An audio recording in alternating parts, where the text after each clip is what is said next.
Louder. Check, check, check. Yes. C'est pas trop fort, hein? No, we're good. Amen, amen, amen, amen. You can actually crack it up if Nous you sommes want. to. aujourd'hui ici, les frères et sœurs, pour vous parler d'un message que vous ne voulez probablement pas entendre. Le message qui fait rouler les yeux. Le message que tout le monde pense ne pas avoir besoin d'avoir dans sa vie. Mais mon frère, ma soeur, je suis là pour te dire que c'est le message le plus pertinent aujourd'hui. Le message le plus marginalisé, le message le plus mal compris, le message le plus disrespecté, mais le message qui transforme encore les vies aujourd'hui. Mon frère, ma soeur, nous sommes là pour te partager la parole de Jésus-Christ. Amen. Il y a une histoire dans la Bible. Quand Jésus-Christ est venu devant les disciples,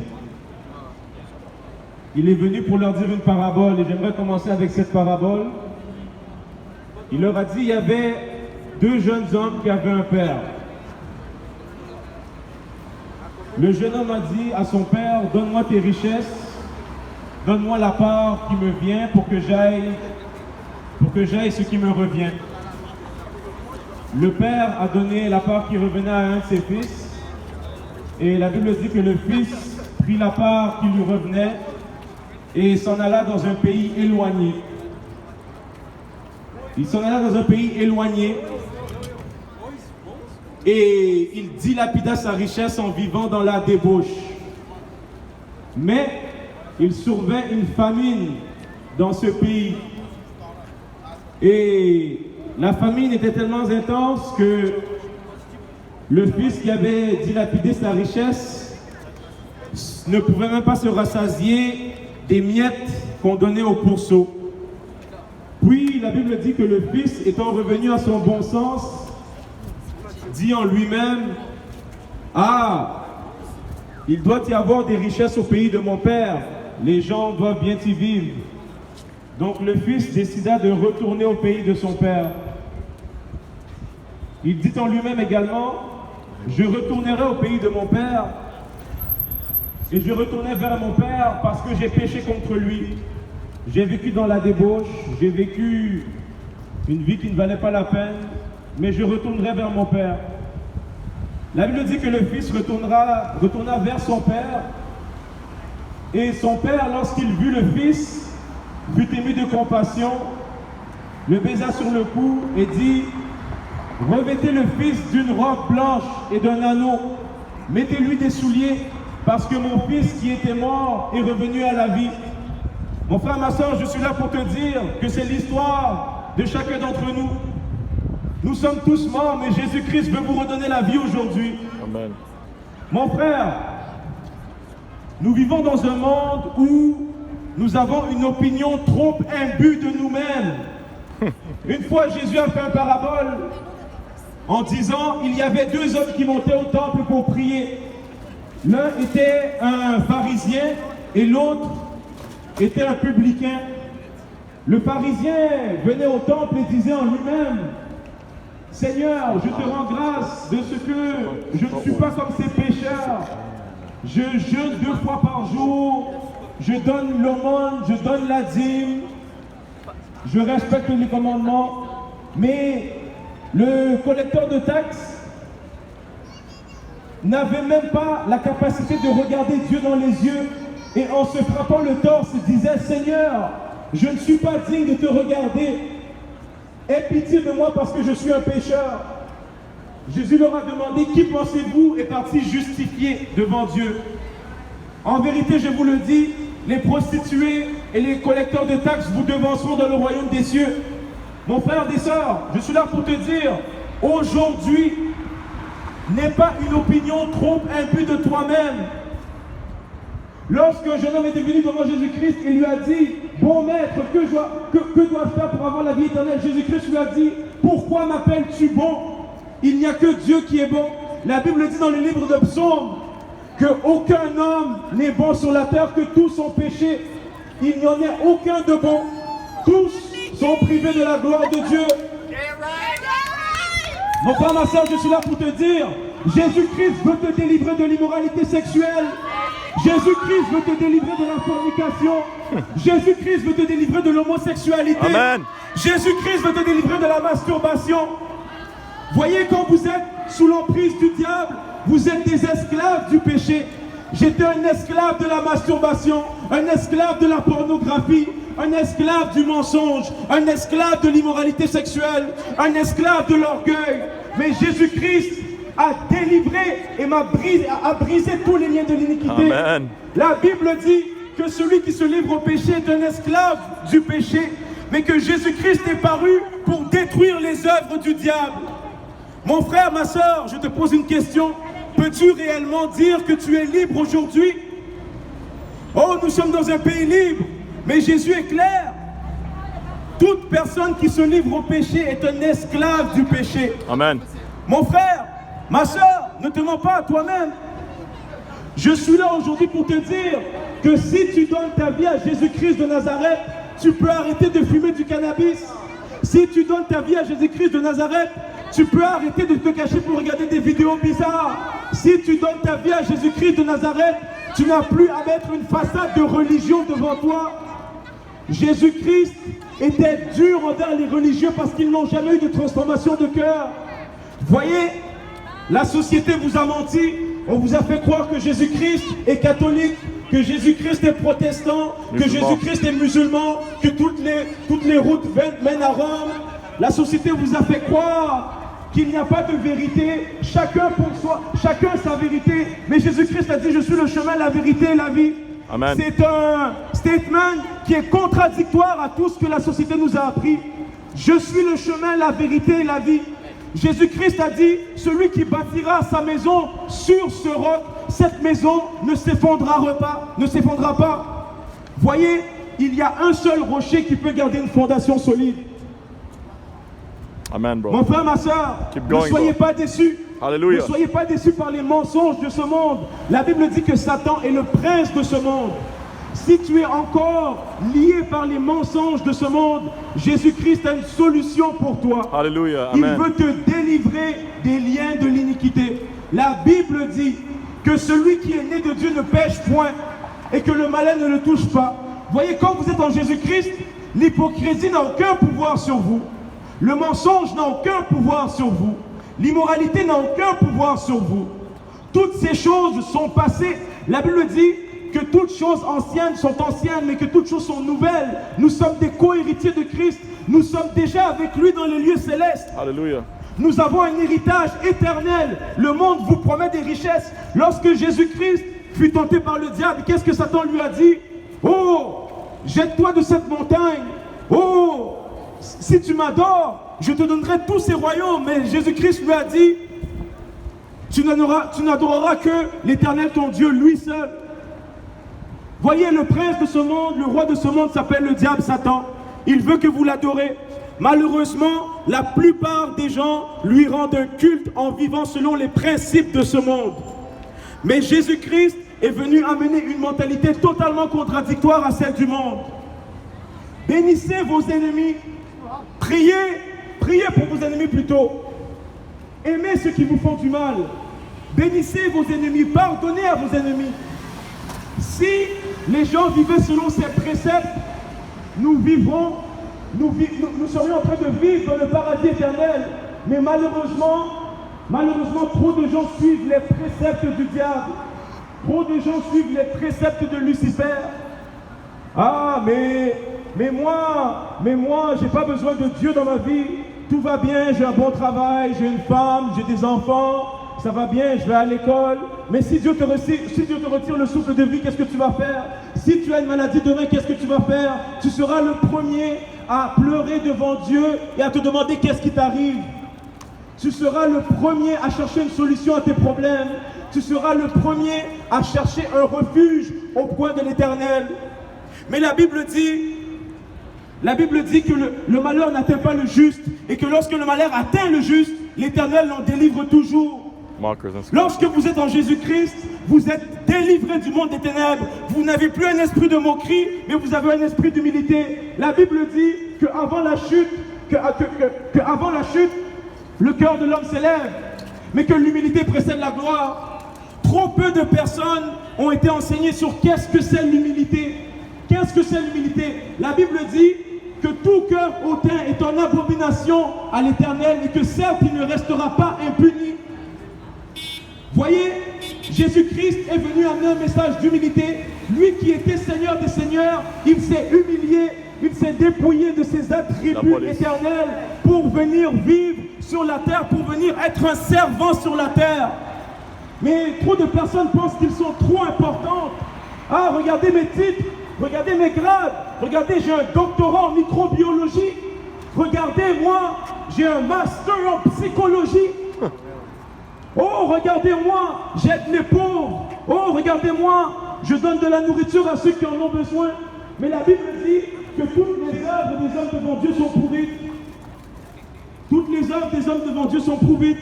La Bible dit que le salut est par la grâce uniquement, de peur que personne ne se justifie par les œuvres de la loi. Mon frère, ma soeur, Jésus-Christ n'est pas qu'un simple personnage historique. Il est celui qui est venu détruire les œuvres du diable aujourd'hui. Je suis un témoignage vivant. Amen. Mes frères et sœurs sont des témoignages vivants. Amen. Si tu as accro à la cocaïne, Jésus-Christ peut briser ton addiction aujourd'hui. Si tu as accro à la cigarette, ne truste pas un terme de fentanyl. Jésus-Christ peut briser ton addiction à la cigarette aujourd'hui. Si tu passes ton temps à regarder des vidéos bizarres et que tu les caches à tes enfants, Jésus-Christ peut briser ton addiction aujourd'hui. Amen. Si tu trompes ta femme, si tu vis dans l'hypocrisie, si tu vis dans le mensonge, Jésus-Christ te donne un nouveau cœur aujourd'hui. Il t'offre un nouvel esprit aujourd'hui. La Bible dit que nous sommes morts avec Christ et que nous sommes ressuscités avec lui et que ce n'est plus nous qui vivons, mais c'est Christ qui vit en nous. Amen. Voyez, lorsque nous faisons des œuvres, nous n'avons aucune glorification personnelle. Il s'agit pleinement de l'œuvre de Jésus-Christ. La religion vous dira: faites telle chose, vous serez bon aux yeux de Dieu. Donne tel montant d'argent, vous serez bon aux yeux de Dieu. Le problème, c'est le cœur. Fais tel nombre de prières par jour et c'est bon, Dieu vous acceptera. Fais un mois de jeûne et c'est bon, Dieu vous acceptera. Mais Jésus-Christ a dit tout le contraire. Le cœur. Jésus-Christ leur a dit: Le cœur. je suis le chemin, la vérité et la vie. Seulement si vous passez par moi, vous verrez le Père. Jésus-Christ a appelé les enfants d'Israël des enfants du diable. Vous dites que vous avez Abraham comme père, mais vous faites les œuvres de votre père qui est Satan le diable. Les Juifs ils ne comprenaient pas, mais qui est cet homme qui nous appelle des enfants du diable? Nous sommes des enfants d'Abraham. Mais Jean-Baptiste leur a dit aussi: ne vous glorifiez pas, parce que même de ces pierres, Dieu peut susciter des enfants à Abraham. Mon frère, tu n'es pas spécial. Tu n'es pas spécial, n'est pas une opinion trop imbue de toi-même. Jésus-Christ lui-même a décidé de s'humilier alors que son trône est dans les cieux. Amen. Lorsqu'il était sur la croix et que Pilate lui a demandé: ne sais-tu pas que j'ai le pouvoir de te libérer? Jésus-Christ lui a dit: il ne te sera donné aucun pouvoir s'il ne t'avait pas été donné par mon Père qui est dans les cieux. Mon royaume n'est pas de ce monde. Si mon royaume était de ce monde, je pourrais appeler mon Père dans les cieux et faire descendre une légion d'anges maintenant. Mais mon royaume n'est pas de ce monde. Le royaume des dieux n'est pas de ce monde. Voyez, vos pasteurs vous ont menti. Ah, crois en Dieu, tu vas avoir la bénédiction du mariage. Crois en Dieu, tu vas avoir des richesses terrestres. Mais Jésus-Christ a dit: là où est ton trésor, ton cœur sera aussi. Amen. Si ton trésor est sur les choses de la terre, ton cœur sera orienté sur les choses de la terre. Si ton trésor est sur les belles voitures, ton trésor est sur les femmes, ton trésor est sur la drogue, ton cœur sera orienté directement sur ces choses. Mais autrement, si ton trésor est vers les choses du royaume de Dieu, tu manifesteras les fruits de l'esprit. L'amour, la joie, la bonté, la bénignité, la tempérance, la maîtrise de soi. Voyez mon frère, ma soeur, on vous a menti. Le message que je viens vous proclamer aujourd'hui, c'est simplement le message de la parole de Dieu. C'est le message que Jésus-Christ est venu donner il y a 2000 ans. Mais Jésus-Christ reviendra. Il Amen. reviendra, mais pas en tant qu'agneau, en tant que juge. Et malheureusement, il a dit que la majorité des personnes ne recevront pas son message. Large est le chemin qui mène à la perdition. Étroit. Étroit est le chemin qui mène à la vie éternelle. Et malheureusement, peu de personnes l'empruntent. Voyez, la majorité des personnes aiment le chemin Netflix, aiment le chemin Instagram, aiment le chemin Tinder, aiment le chemin Facebook, aiment le chemin sexe avant mariage, aiment le chemin cannabis, pornographie, club. Mais peu de personnes aiment le chemin royaume de Dieu. Amen. Parce que c'est un chemin étroit et c'est le chemin qui mène à la vie éternelle. Yes, Lord. Lorsque vous êtes concentré sur les choses du royaume, Jésus-Christ a dit, Vous serez transformé. vous serez renouvelés à l'image de Jésus-Christ. Cherchez d'abord le royaume des cieux et toutes ces choses vous seront données. De sur quoi? Lorsque vous êtes un enfant de Dieu aujourd'hui, vous avez déjà accès aux bénédictions spirituelles qui sont dans les lieux célestes. L'ennemi n'a aucun pouvoir sur vous. Satan est le père du mensonge. La Bible dit que lorsque Satan profère le mensonge, il parle de son propre fond. En lui ne peut même pas se trouver un seul once de vérité. Mais Jésus-Christ s'est présenté comme étant la vérité. Voyez, la vérité n'est pas un concept, la vérité est une personne. Amen. Elle s'appelle Jésus-Christ de Nazareth. Amen. Alléluia. Le monde vous fera croire qu'il n'y a pas de vérité. Ah, vis ta vie comme tu veux, ça ne dérange pas, tant que tu ne fais pas de mal aux autres. Mais quel est votre standard pour dire cela? Moi, je peux dire que ça ne me fait pas de mal de coucher avec ma mère, mais est-ce que c'est bien ou mal de le faire? Voyez, votre conscience vous dit automatiquement que c'est mal de coucher avec sa mère. Mais pourtant, si je suis les raisonnements du monde, je ne fais pas de mal à personne. C'est parce que Satan a influencé les raisonnements du monde. Et vous devez avoir une intelligence renouvelée. La Bible dit que lorsque votre intelligence est renouvelée, vous avez les pensées de Dieu en vous. Travaillez au renouvellement de votre âme, afin d'être sanctifié lorsque Jésus-Christ reviendra. Mon frère, ma soeur, ce n'est pas un message pour t'amener à une religion. Ce n'est pas un message pour t'amener à suivre une église. Ce n'est pas un message pour t'amener à suivre un prêtre. Non. C'est un message pour t'amener à la vie éternelle, Amen. à la transformation du cœur. Voyez, il y avait une histoire dans le livre de Actes des Apôtres. Lorsque les disciples se faisaient persécuter après la mort de Jésus-Christ, un des pharisiens est venu avec sagesse et leur a dit, non, non, arrêtez de persécuter ces disciples. À un moment, il parut tel homme qui a rallié 400 personnes à sa cause, mais après la mort de cet homme-là, la cause a été dispersée. Il parut un autre homme qui a rallié tel nombre de personnes à sa cause, mais après qu'il fut destitué, la cause fut dispersée. En vérité, je vous le dis, le pharisien dit ceci, si cette cause n'est pas de Dieu, elle se dispersera d'elle-même. Mais si ce qu'il prêche est de Dieu, vous ne pouvez rien faire. Amen. Ne prenez pas la chance d'avoir combattu contre Dieu. Voyez, le message de Jésus-Christ persiste 2000 ans après. Il est parti de 12 personnes qui étaient de simples pécheurs. Mais aujourd'hui, c'est un message qui tire des gens du royaume des ténèbres et les amène vers le royaume de lumière, qui tire des gens de la pornographie Amen. et les amène à la sanctification, Amen. qui tire des gens de l'immoralité sexuelle et l'amène à l'obéissance, Amen. et les amène à être fidèles à leurs épouses, à être fidèles à leur famille. Voyez, c'est un message de délivrance, ce n'est pas un message de religion. Le problème, c'est qu'on a eu trop de religion sur cette terre et pas assez de Jésus-Christ. On a eu trop de religion sur cette terre, mais pas assez de Jésus-Christ. Amen. Oh, moi c'est bon, je vais à la mosquée, c'est bon. Ah, c'est bon, arrête. Moi je fais mes 5 prières ou je vais à la synagogue, c'est bon devant Dieu.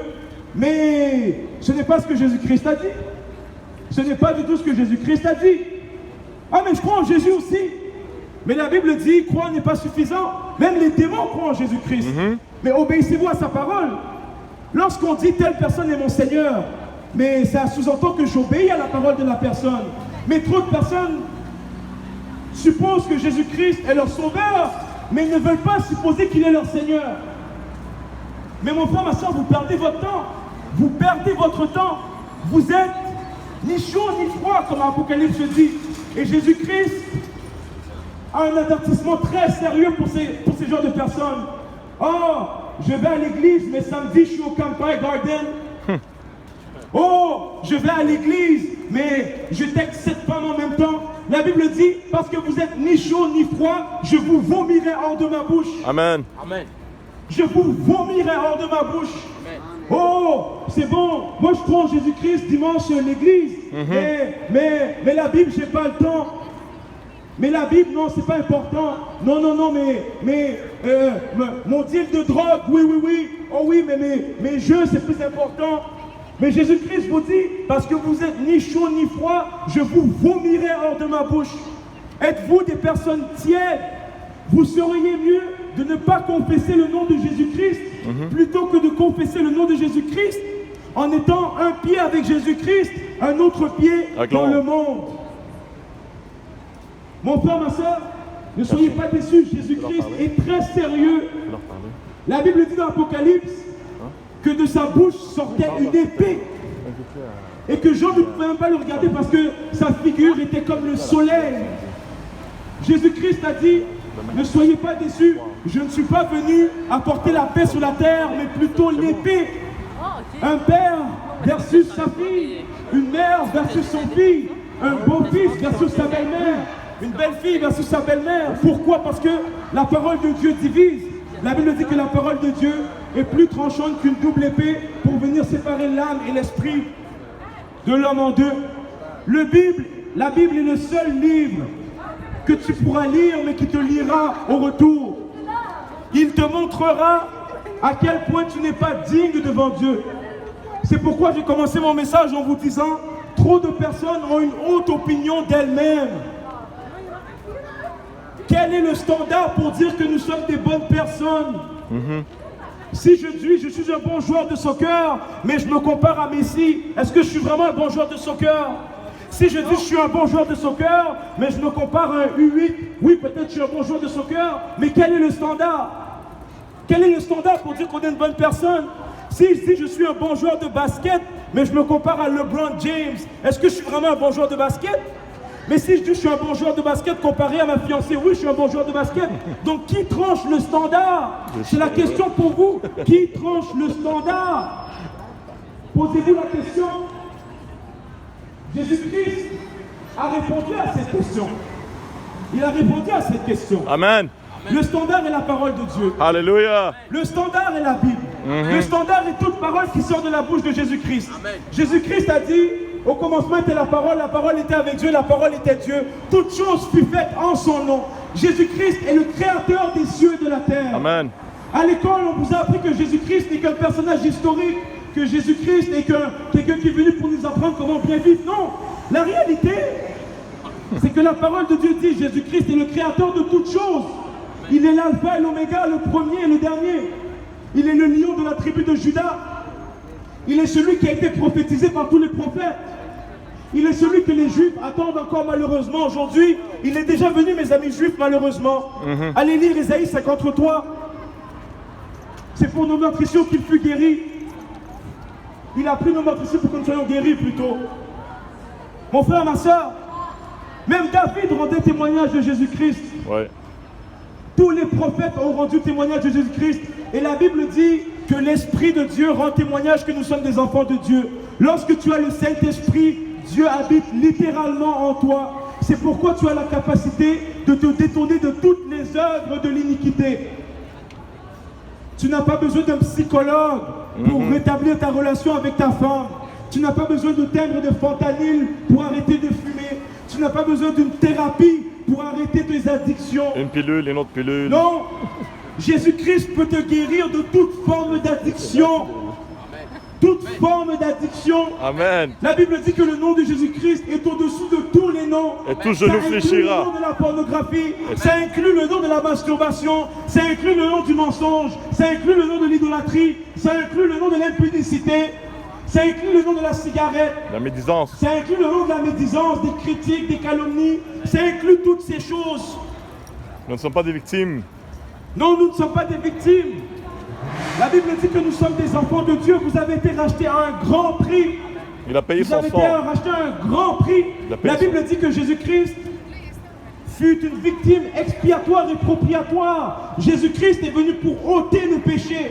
Toute la saleté qui est en toi, Jésus-Christ peut l'ôter aujourd'hui. Amen. Si tu mets ta confiance en lui. Alléluia. Jésus-Christ peut ôter les œuvres du diable en toi. Jésus-Christ peut ôter ses addictions en toi. Amen.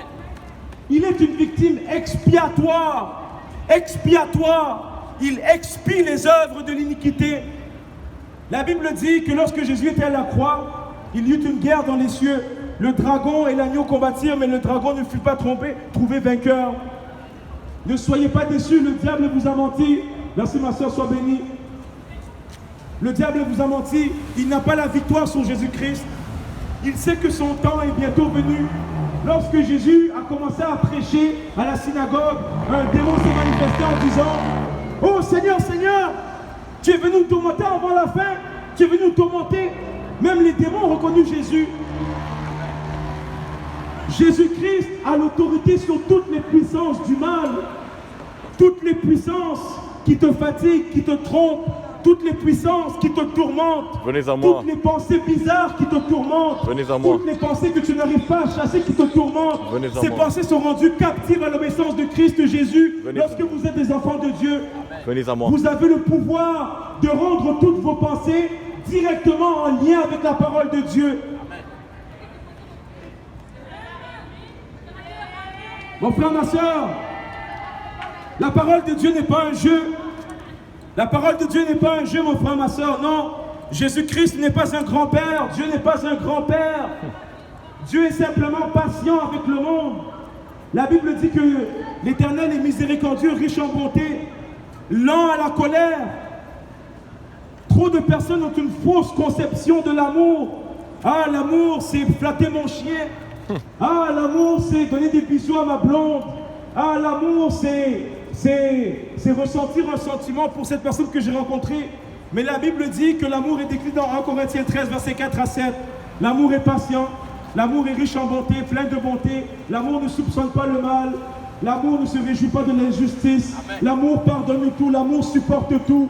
L'amour croit tout. Voyez, l'amour est toujours une action, ce n'est pas un comportement, ce n'est pas une émotion. Lorsque tu manifestes une action, tu manifestes l'amour. Et lorsque tu manifestes ces actions qui sont décrites dans 1 Corinthiens 13, verset 4 à 7, tu manifestes l'amour ultime qui est l'amour agapé. Trop de personnes sont dans un niveau numéro 1 de l'amour, l'amour éros. Ah, regardez comment j'aime ma blonde, je la tiens. Mais c'est simplement un amour charnel. Jésus-Christ veut te faire passer d'un amour charnel à un amour agapé, un amour sacrificiel. Donne ta vie. La Bible dit que il n'y a pas de plus grand sacrifice que de donner sa vie pour ses amis. L'amour est toujours sacrificiel et le sacrifice ultime est trouvé en la personne de Jésus-Christ Parce qu'il a donné qui sa s'est vie. sacrifié pour le péché de l'humanité. La Bible dit que lorsque Jésus était à la croix, il y eut des ténèbres sur la terre pendant 3 heures. Même les astres ne pouvaient pas supporter le péché sur le Fils de Dieu. Les astres sont soumis à Jésus-Christ. David dit dans le livre de Psaumes, au soleil, à la lune, aux astres, louez l'Éternel. Voyez, trop de personnes louent plus la nature que l'Éternel. Ils louent la créature plutôt que le Créateur. Ah, moi je prends la mère nature, mais la mère nature vient de Dieu. Mon frère, lorsque tu regardes un téléphone, instinctivement tu sais que quelqu'un l'a créé. Lorsque tu regardes un soulier, instinctivement tu sais que quelqu'un l'a fabriqué. Lorsque tu regardes un building, tu sais qu'il y a eu un constructeur. Pourquoi tout d'un coup, cette logique disparaît lorsqu'on parle de l'échelle de l'univers? Pourquoi elle disparaît? Je vais vous répondre pourquoi. La Bible dit que la lumière étant venue dans le monde, les hommes ont préféré les ténèbres à la lumière parce que leurs œuvres étaient mauvaises. Toute personne qui pratique le mal ne vient pas à la lumière, de peur que ses œuvres ne soient exposées. En réalité, il n'existe pas d'athées sur la terre. Il y existe seulement des personnes qui ne veulent pas que leurs péchés soient exposés. Ah, c'est vrai. Lorsque j'étais un pécheur, je ne voulais pas que ma masturbation soit exposée. Je ne voulais pas que ma pornographie soit exposée. Je ne voulais pas que mes mensonges soient exposés. Je ne voulais pas que mon hypocrisie soit exposée. Voyez, la Bible dit dans le livre de Psaumes qu'un insensé dit dans son cœur qu'il n'y a pas de Dieu, il faut être insensé pour regarder l'univers et croire que ça vient de rien. C'est contre tous les principes scientifiques. C'est contre la loi de l'entropie. C'est contre la loi de l'entropie. C'est contre tous les principes scientifiques. Mon frère, ma soeur, Dieu n'est pas le Dieu des personnes de l'ancien temps. Non, Dieu a créé la science. Nous avons des scientifiques ici. Je suis scientifique. Nous avons des scientifiques. Mais la science n'est pas au-dessus de Dieu. Dieu règne sur la science. Dieu règne sur le ciel. Dieu règne sur l'univers. Le souffle de vie qui vous l'a donné. Votre cœur qui bat, qui vous l'a donné. Posez-vous la question. Il n'est pas ici. Dis quelque chose de bien. Voyez, nous avons besoin d'une figure d'autorité sur la terre. Amen. La Bible dit que Dieu a établi les juges, les rois, les agents de la paix comme des figures d'autorité. Malheureusement, nous avons des groupes qui veulent défier l'autorité. Ils sont très présents aujourd'hui dans les médias. Oh, on veut se battre pour le droit des Noirs. Mais pourquoi tu n'as pas la même vigueur pour le droit de Jésus-Christ? Pour le droit des chrétiens qui sont persécutés au Pakistan? Pour le droit des chrétiens qui sont persécutés au Nigeria, au Moyen-Orient? Pourquoi tu ne défends pas cette cause? Oh, mais on a tellement été martyrisés, 400 ans d'esclavage. Oh, 400 ans d'esclavage. Mais vous savez que les enfants d'Israël étaient 400 ans esclaves en Égypte? Mais parce qu'ils ont mis leur confiance en Dieu, ils ont été délivrés. Dieu veut vous délivrer de votre esclavage spirituel. Amen. Qui est l'œuvre du péché. Dieu veut te délivrer de l'esclavage spirituel qui est l'œuvre du péché. Il y a un esclavage qui est plus important, qui retient la vie de trop de personnes aujourd'hui. C'est un esclavage invisible. Un esclavage qui amène trop de gens à penser qu'ils sont libres. Mais malheureusement, le diable a formé des prisons spirituelles dans la vie des personnes. Je suis d'accord avec toi à 100%. Amen, amen. Croyez-vous en Jésus-Christ? À 500%. Ok, amen. Sans Amen. lui, je ne serais pas ça aujourd'hui. Amen. Amen. Sans Dieu, je suis rien. Amen. Amen. Amen. Amen. Amen. Amen. Amen. Amen. OK. Continue à Ah ouais. prêcher. Amen. Soyez bénis, soyez bénis. Fais attention à la police. là. Ouais. Alléluia. Donc, comme je disais, Figure d'autorité. trop de personnes sont dans un esclavage spirituel parce qu'ils n'ont pas de figure d'autorité. Plus de 75% des Afro-Américains n'ont pas grandi avec un père. Mais vous savez qui spirituellement représente le père? C'est Dieu. Lorsque vous n'avez pas de père, vous n'avez pas de figure d'autorité. C'est pourquoi vous avez des comportements bizarres après.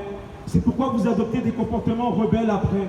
C'est pourquoi vous adoptez des comportements qui ne sont pas conformes à la vérité après. Vous essayez de justifier ces comportements, mais ils sont injustifiables. C'est injustifiable. La pornographie, c'est injustifiable.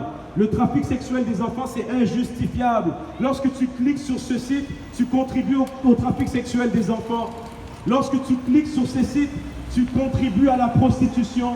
Ah, mais non, moi je fais juste regarder, mais c'est plus que regarder.